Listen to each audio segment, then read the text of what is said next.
Hi everyone, and welcome to BeamNG Drive. Here we've got premium variant of the Quill, and we're going to just take it around the test tracks, see how it handles.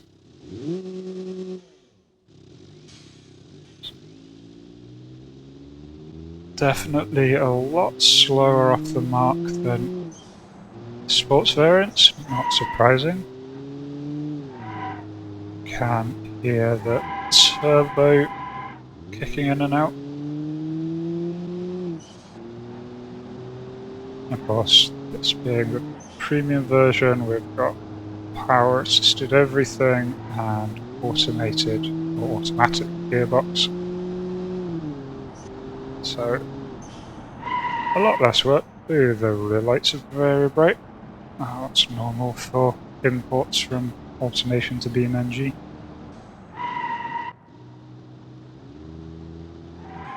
It's looking like a much longer, thinner car than I had realised. It's almost a limousine, but fine. We're designing limos. This is our super premium variant.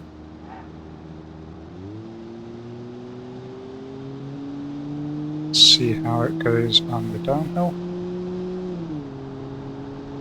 So far it's been really easy to handle, not really surprising. It's not that powerful compared to some cars.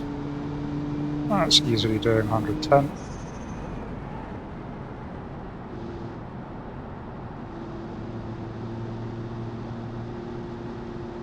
And we do have a lot of the more modern,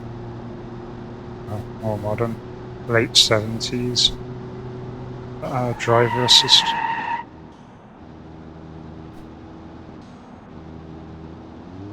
Oh, I'm going to continue to drive this around the track for a little bit.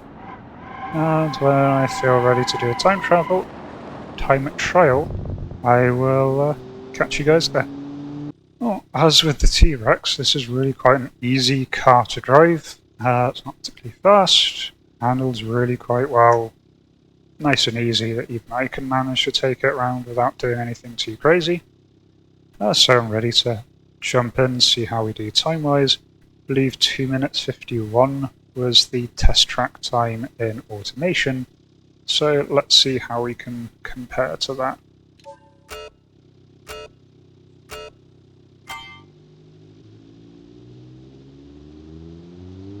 A little bit slow on the start, but that's to be expected.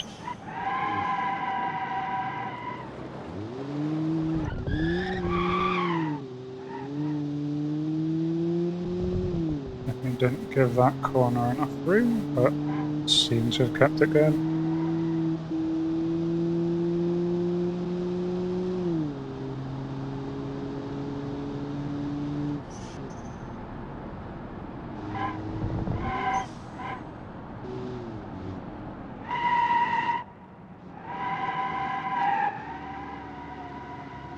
It really does turn quite well for something that has a 3-meter wheelbase. This is the longest car we've ever produced, but definitely doesn't feel like it.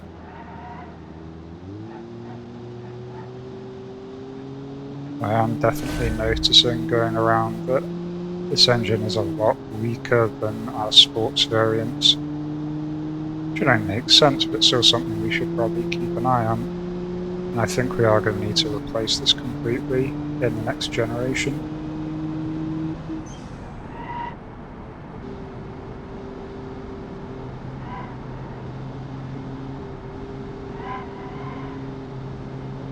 That's not bad, because next generation hopefully will have variable valve timings, which do a lot to help broaden the curve, and we can't put those in on an engine facelift. We have to put them in on a unique or the actual family version of the engine. So we'll need to be designing a new engine for that. That might fit in well with designing a new car.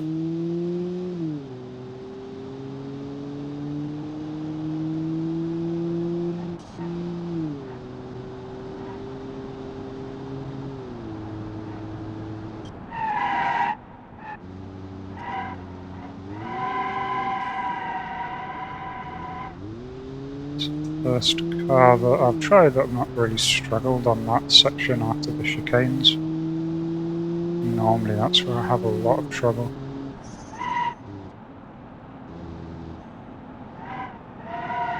Maybe just the psychological thing of you've got through the chicane, so you think you're past the difficult part, and you're really not.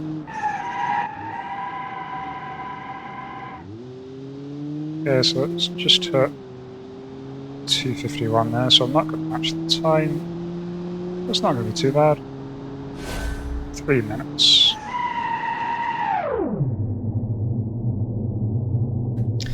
Which is actually our best time.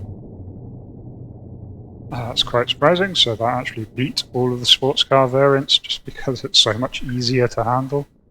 So I'll definitely take that. 6 seconds faster than even the Pebble. So yeah, and as always, I'll put this into the Google Drive, so if you want to take this out yourself, see how it handles, by all means do so. See how you can do. I'm sure anyone who is actually good at driving games can smash my time.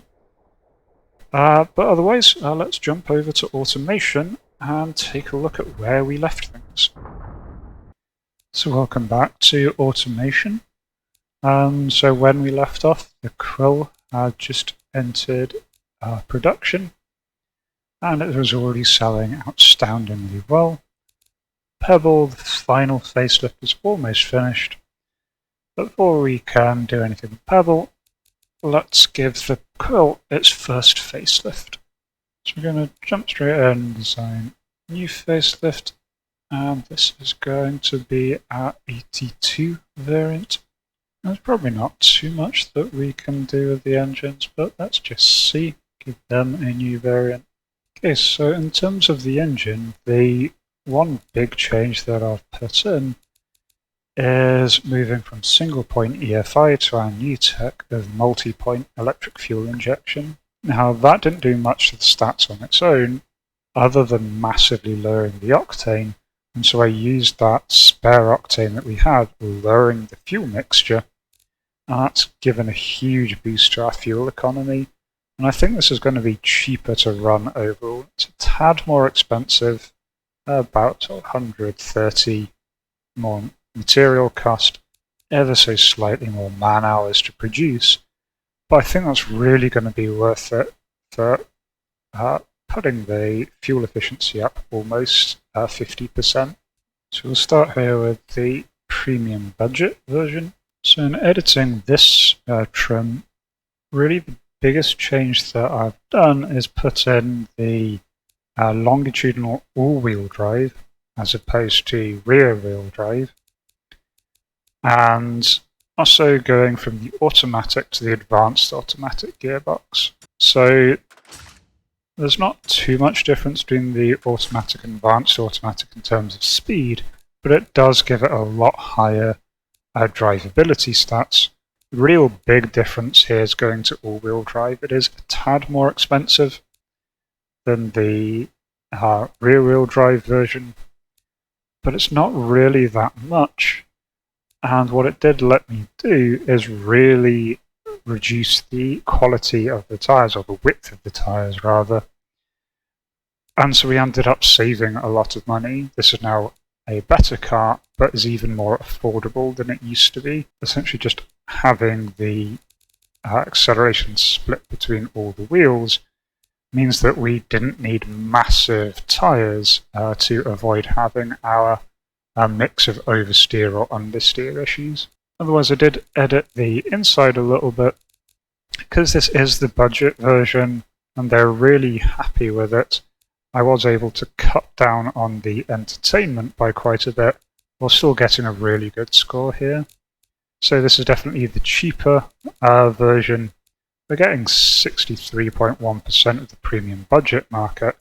I think that's a really good position for us to be in. We're also spilling over into both convertible budget and convertible, and so it's right where we want to be with this one.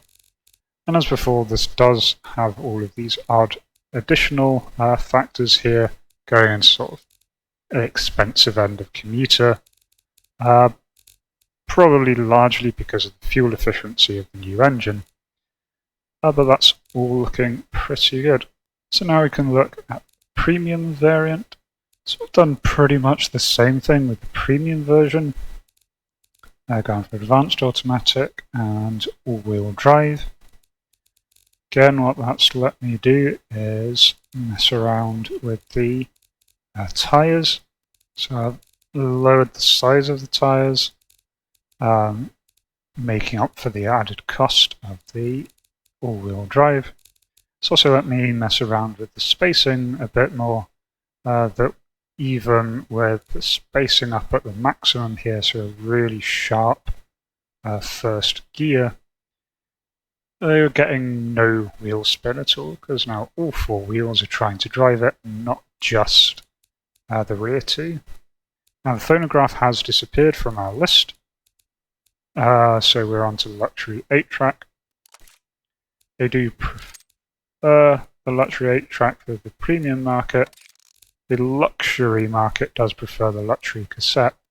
That is a huge amount more money. I think this is a better overall balance. We've also put in a variable hydraulic, power steering, and just balanced a couple of things. So as for where this is hitting, we actually have competitive over 100 in luxury premium. It's just not one of the major markets, so it's not showing. We are very much hitting premium. 70% of the market can afford this, and all of them want it.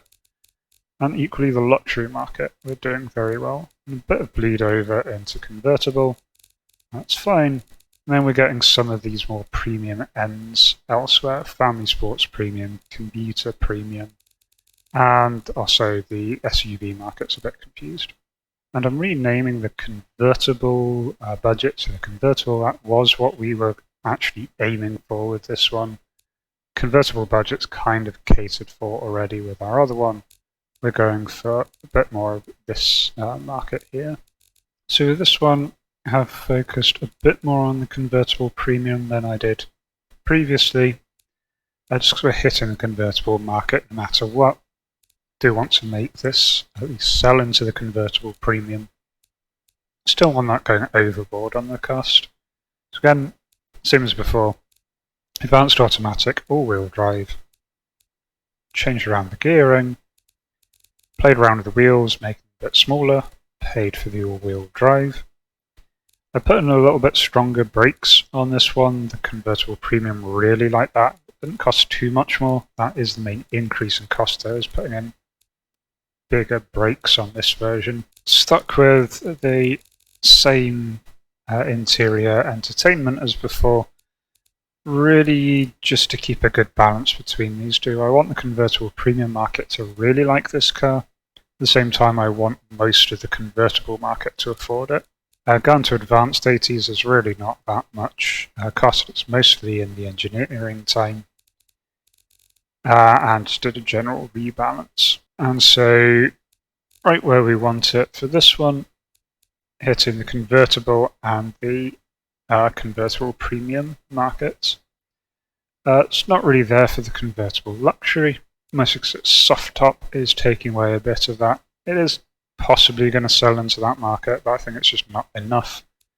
We could look to doing a extra variant to really hit the high-end market, but I'm not sure it's going to be that much worth putting it in. So for now, we'll just stick with these other ones. So those are our three designs. Again, as it stands, the engine is going to be our biggest issue here, so I will need to play around with these. So I've lowered the process a little bit, increased the funding and the pressure, and that's given us an engineering time of 48 months, which I think is fair enough. I've also reduced the tooling. This really wasn't making a big difference to the engine. We had it sort of too automated. The engine's coming out a little bit more expensive, at 1.2 thousand. So 200 quid more expensive, but I think for a much better engine and a really much more fuel efficient engine. And for the same 48 months here for the car. Just managed to improve the reliability and tooling a tad. Bring down the cost a little bit. hopefully balance out with the engines. Initial numbers are looking pretty good. That's with the default prices. So I'll mess around with the prices and get back. Okay, so once again, we've got some truly ridiculous numbers here. Again, targeting towards the 5-year mark, but we're aiming to get 2.6 billion on top of this after paying all of the costs. As for what that's retailing for, premium budget version is retailing for just under 15,000, which is pretty much smack on the medium or the mean budget that those market has. Premium is around 30,000, which is a little bit below the mean value that they have. Convertible, it's on 17,000. So we've ended up really aiming our cars right in the middle of all of those. This gives us a pretty good production predictions here that we're going to be starting off nearly with our factories fill out and then tailing off as we go on, but not bottoming out, not hitting our minimum shifts at any point, so that's certainly looking good.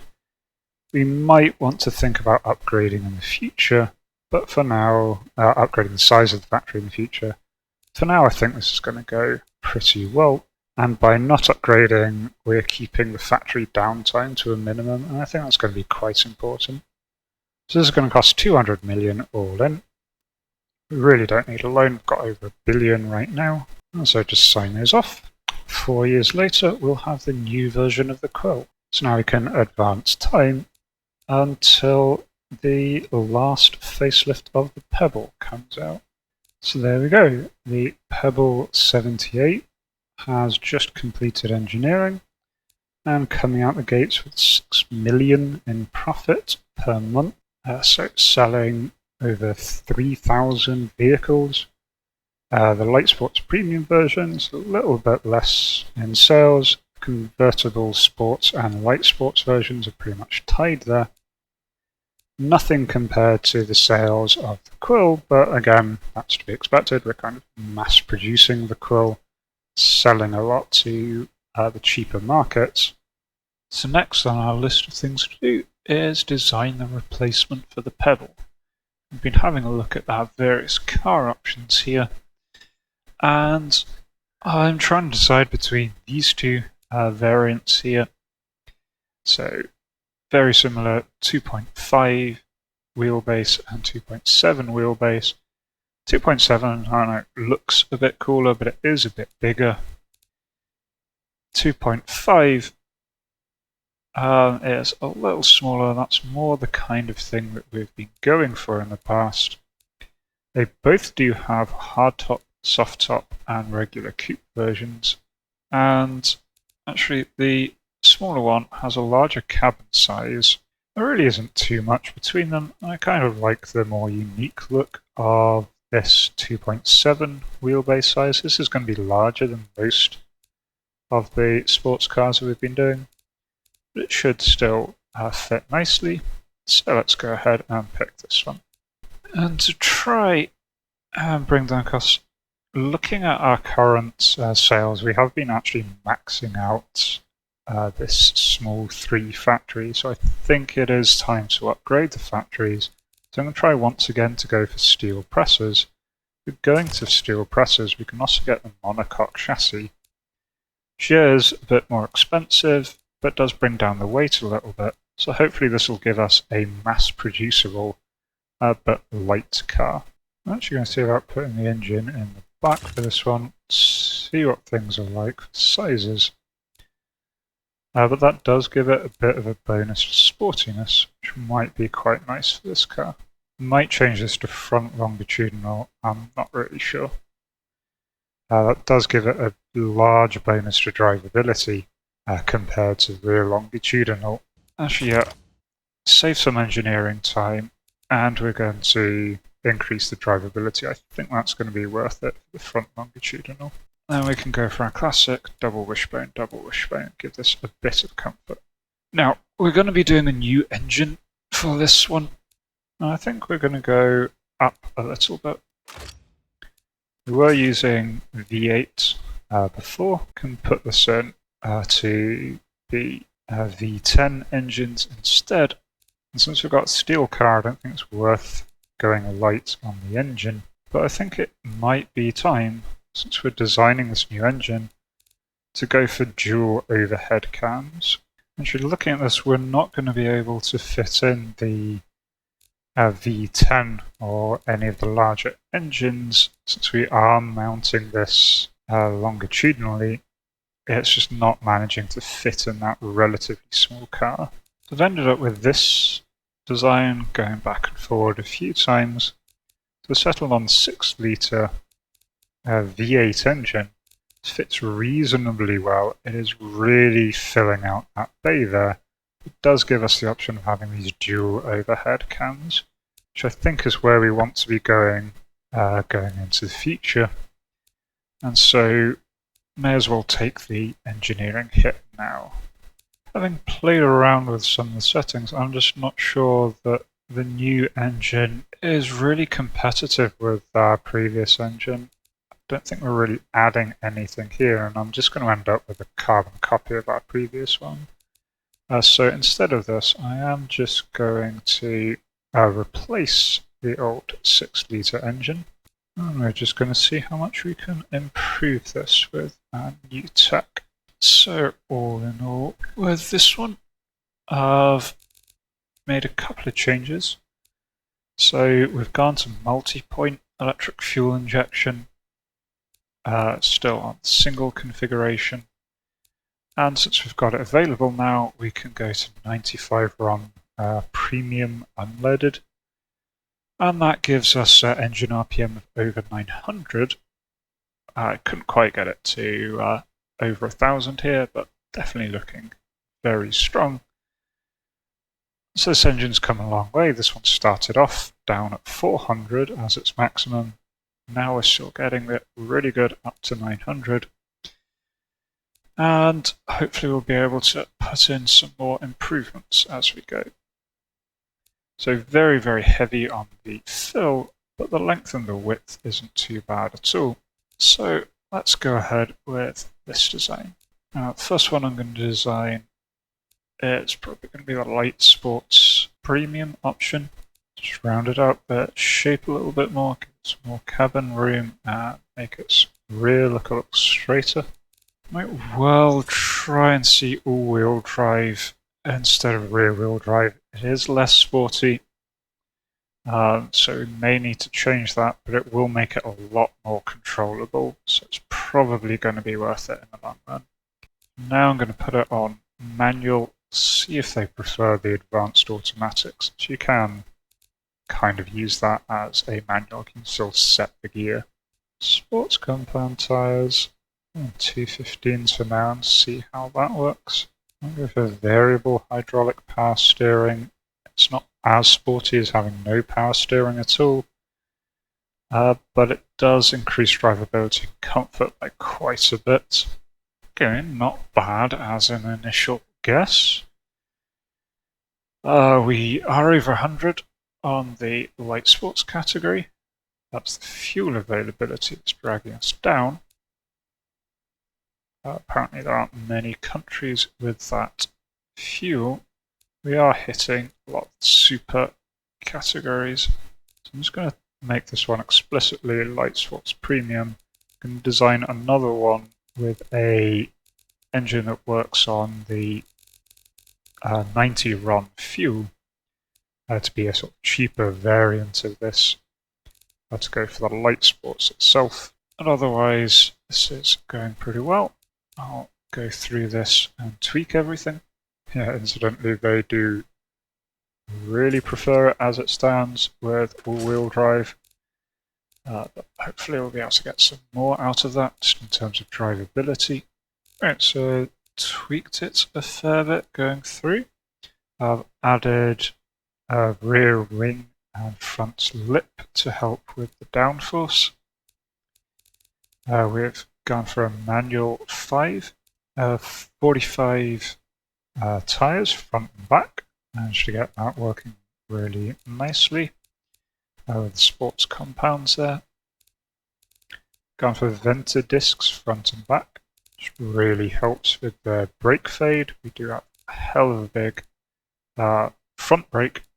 The rear brake's a little weaker. We do have a lot weaker grip on the rear. I think just because the massive engine is sat in the front, it's causing some issues.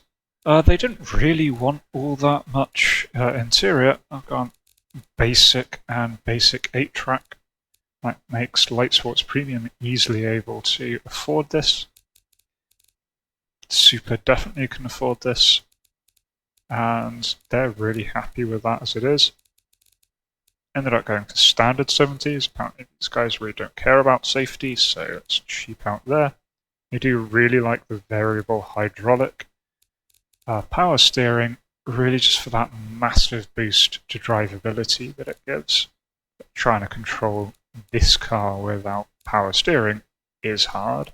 So I think that is a very nicely arranged car. So looking at the markets there, we are hitting with Light Sports Premium, hitting the muscle car market in both there and Premium, decent sports car, so general sports car, and it is definitely both a super and a hypercar. And Convertible Sports, it is there, but we'll come up with our own dedicated version of that trim.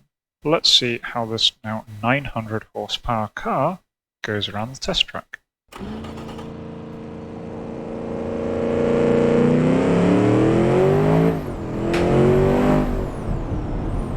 It's about 114 before the first turn, and finish time 2 minutes 08. Almost looking very, very good. Top speed of 288 kilometers an hour. Got 5.4 second 1 to 100 kilometer time. Definitely looking really, really good. It's not a cheap car by any stretch of the imagination, but I think it's a pretty solid car.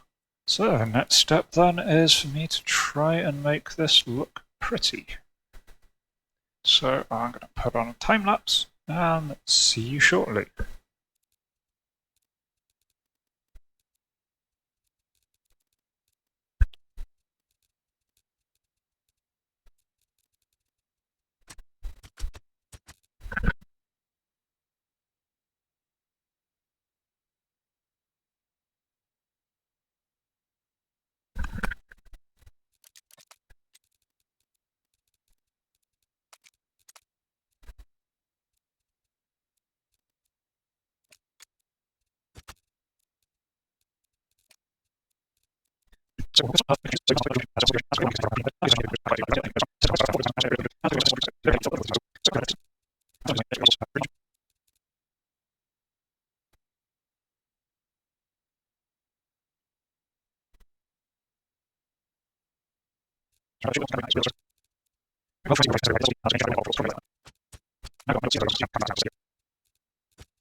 There we go, this is the Aussie, and this is the Light Sports Premium variant of it.